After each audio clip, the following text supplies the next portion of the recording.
Hey, welcome to our webinar, Secure 2.0 Changes. I'm Phil Henry of Henry Wealth Management. This is Chris Cannon, RetireRight. Now, the reason I got to do the intro is because we have half your clients on this webinar and half mine, and they may not know who we are. So this is the guy I started dating 6 years ago in a barber shop. And I say date, I mean our firms were dating. We started to date as firms. Yep. We met in a barber shop. That's a long story. We won't get into that. But we want to let everyone know that we got engaged last year when you guys Moved in. and you also changed your broker dealer Correct.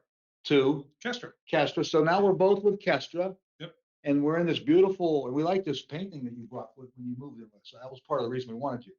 It's a pretty cool I'll painting. take it. So we're engaged. Henry Wealth and RetireRight. We're in the same space. We work together, same broker dealer. And I really like you. I hope you like us. I do like you. Okay. I enjoy being Yeah. And we intend to get married. We're working on a plan, and within 4 more years to bring our firms together. So that's the plan I wanted to make. So this is our first of many joint webinars. Yeah, I'm excited. I think it's something that we'll be able to use to educate our clients and bring current topics of interest. Absolutely. Do a quick 10, 15-minute little lunch break update. Here's some things that's going on, things we're going to be talking to you about throughout the year. Let's do it. So our first one, again, it's the Secure 2.0, but real quickly, what was Secure 1.0? 3 years ago, the government signed this law into place, and it made some sweeping changes to retirement plans. The 2 big changes from Secure 1.0 was that it eliminated what's called the stretch IRA, and we're not going to dive into that today, but it was a big thing that eliminated. So that was a negative. But the positive was it moved the retirement RMD, required minimum distribution, from 70 and 1/2 to 72. That was 1.0. Now let's talk about 2.0, which just signed into law for this year. And there were some big changes. Chris, start us off by talking about RMD, because big changes again in the RMD because of 2.0. What were they? Yeah, so they were moved from 70 and 1/2 out till 72. This year they were pushed back till 73. Okay. And then subsequently in 2023, they're going to be pushed back until age 75. So depending on when you were born, if you're born between 51 and 59, your RMD now starts the year that you turn 73. But if you were born in 1960 or later, it starts when you were turning 75. And that can be a little confusing, but we'll tell you when your RMD starts. We always do. Yep. But not everybody tells their clients when the RMDs need to start. And certainly people that are doing it on their own can get messed up. And if they messed up in the past, the penalties were severe. Yes. The 2.0 made it not so severe. Talk about the penalties if you don't take out what you're supposed to take out. Yeah, so they massaged it a little bit in the past. If there was, use a round example, $10,000 you were required to take out as your minimum distribution, and you didn't do that, Uncle Sam said, hey, it's 50% penalty. You got to pay me 50% of what did not come out, which would have been a $5,000 penalty, right? So it's one of the largest penalties that I'm aware of in any sort of IRS format. So, one big thing we're always doing is auditing, making sure things are automated and that money is out. Mm-hmm. Fortunately, they decided to make things a little bit more lenient, which we don't often hear from the IRS, but hey, it is what it is. The penalty now is 25%. So if you do not take your RMD out for whatever instance, something happened and it didn't get out, something broke, the penalty is only 25%.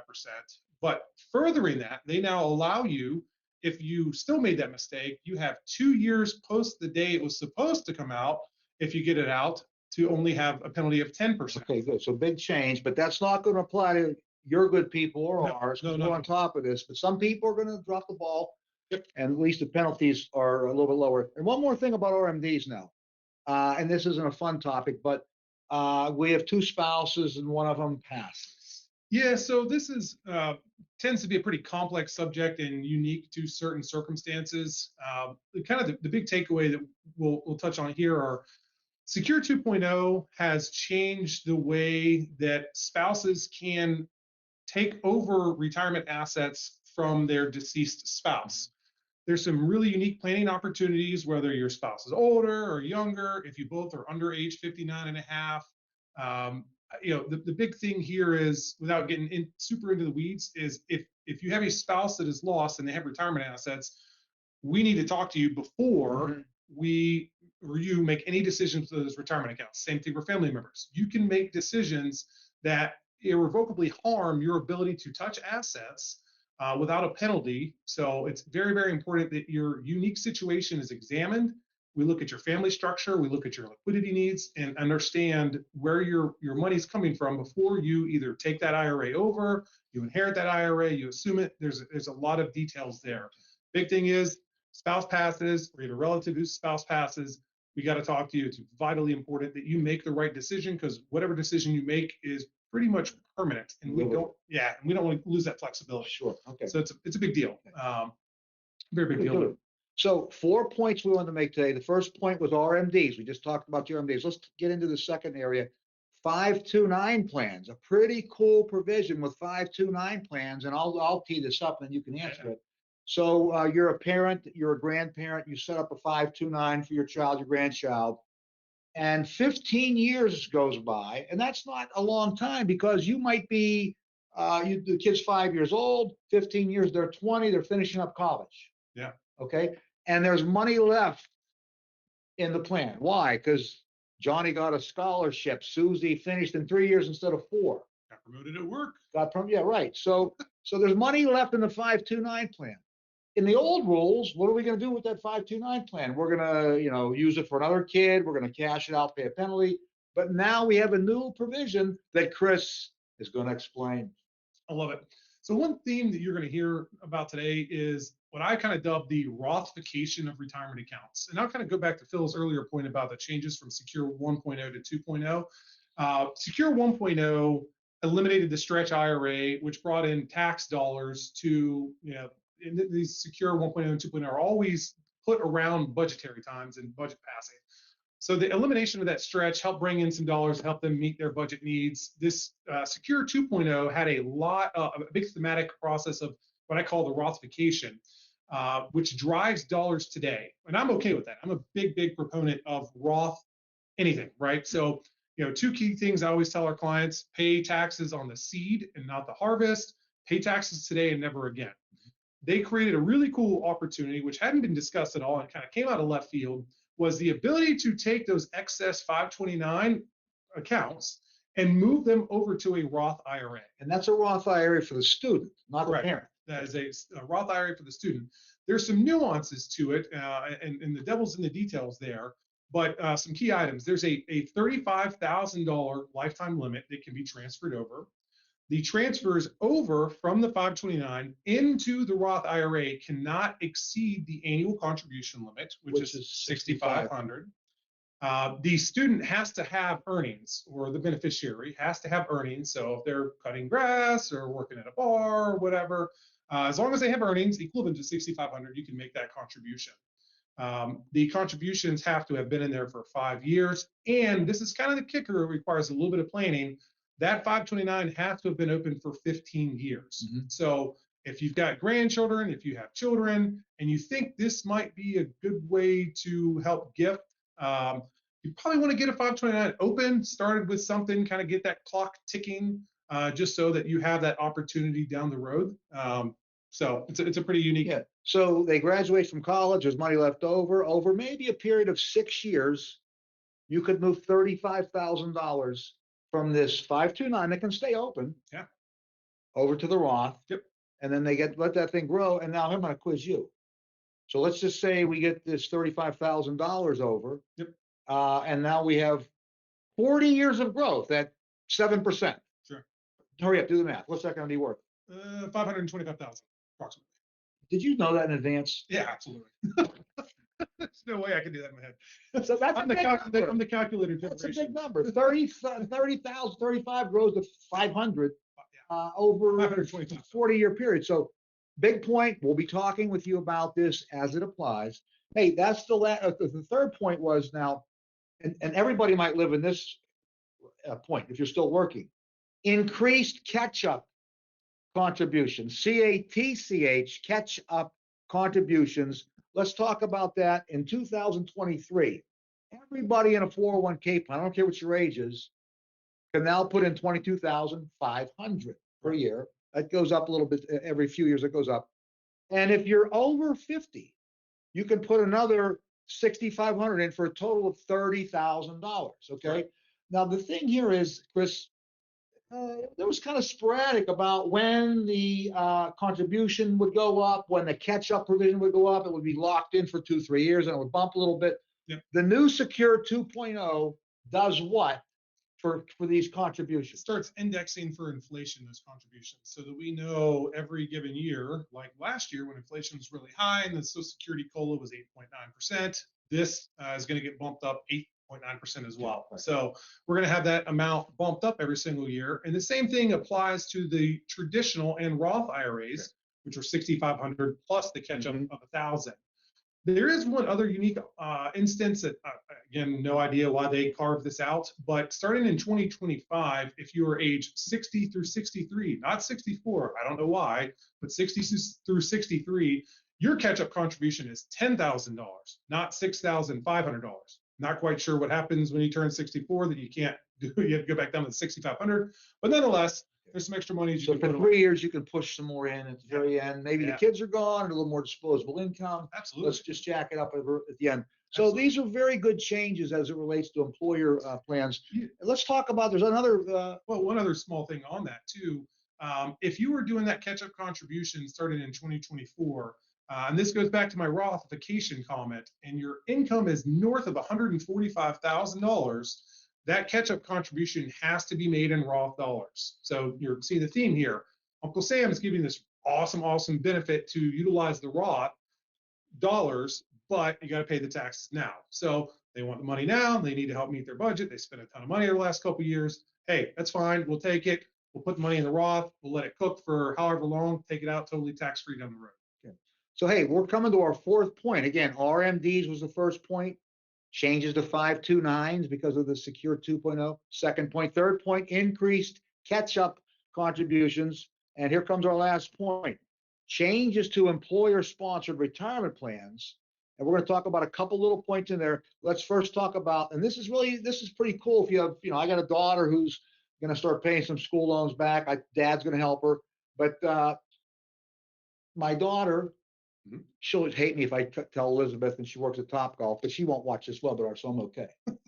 But Lizzie is now pushing a lot of money into her 401k because she doesn't have to pay her school loans back yet, but that's going to come up pretty soon. Yep. Then she's going to have to make a choice. Dad, do I continue funding my 401k? Should I pay down my school loans? A little bit of both. Yep. And there's going to be a new provision about student loan payments, but still getting matching into 401ks. You're the smart guy. Explain.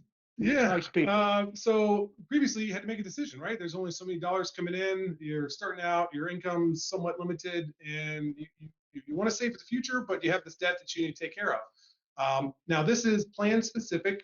Just because this is here doesn't mean it's going to apply to all plans. Plans have to enact it. There's still a lot that needs to be done from a plan document standpoint and an administrator.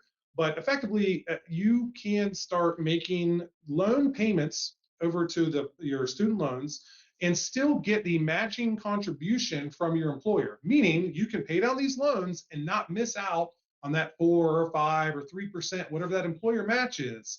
So you don't have to make that decision of, oh my gosh, do I pay down these loans and miss out on this free money my employer is giving me?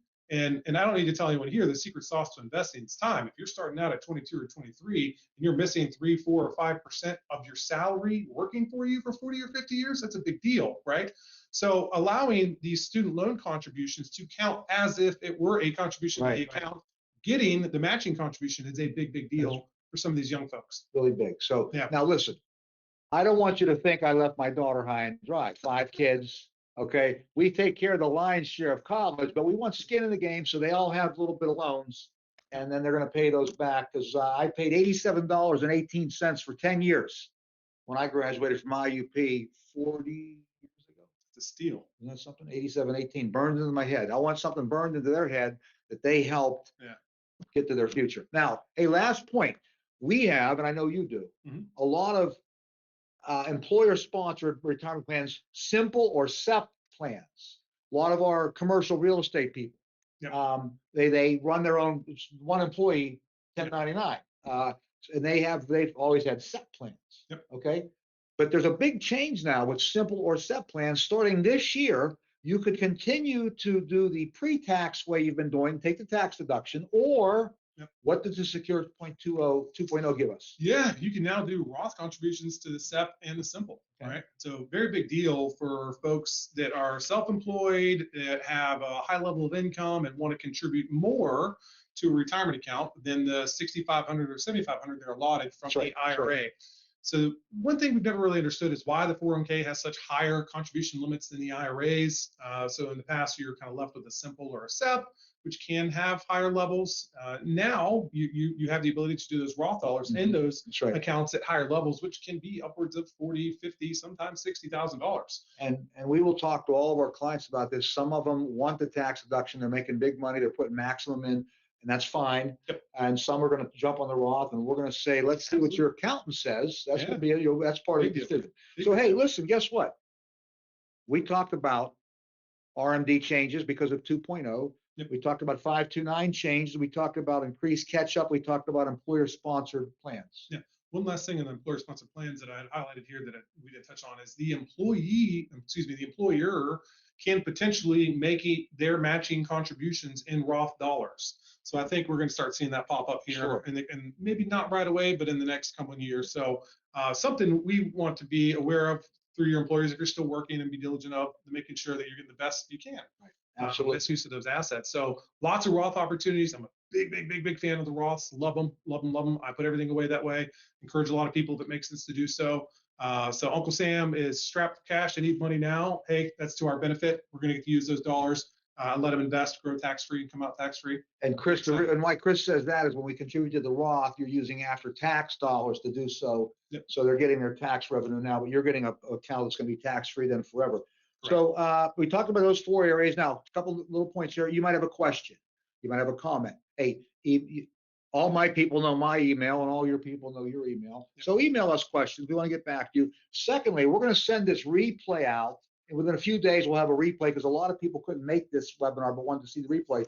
We're going to include this really nice chart that Chris helped develop. Yep. It's a questionnaire. You answer yes, no, to see how these laws are going to impact you. We went over in general terms how it impacts the world, but some of these will be specific for you. Others won't be specific. So this will go with their yes, I popped it up on the screen. It's a really good Q&A. You can see how certain things might impact you today or tomorrow. I'm not going to bore you through the details, but we'll send it out, answer the questions. If you hit yes on any of them, and it looks like we might need to have a conversation, excellent. We'll talk about it. We'll see how this might impact you and how we can help you. And I got final good news. What we got? I told you we were going to do this within 20 minutes. Ooh. And we're 18. I love it. Okay. Thank you for joining. I appreciate it. Henry Wealth, RetireRight Financial Planning. We love you all. We're grateful for you. And one last thing. Yep. The Henry Wealth tagline is the first thing we earn is trust. You guys don't have a tagline. No. So when we get married, if I'm really nice, I might let you have that tagline. I love it. I'll borrow it. Absolutely. I'll let you have it. Yeah, Okay. We'll be married then. Okay. That's all right. Thank you very much. And we'll be in touch with all of you. Thank you. All the best.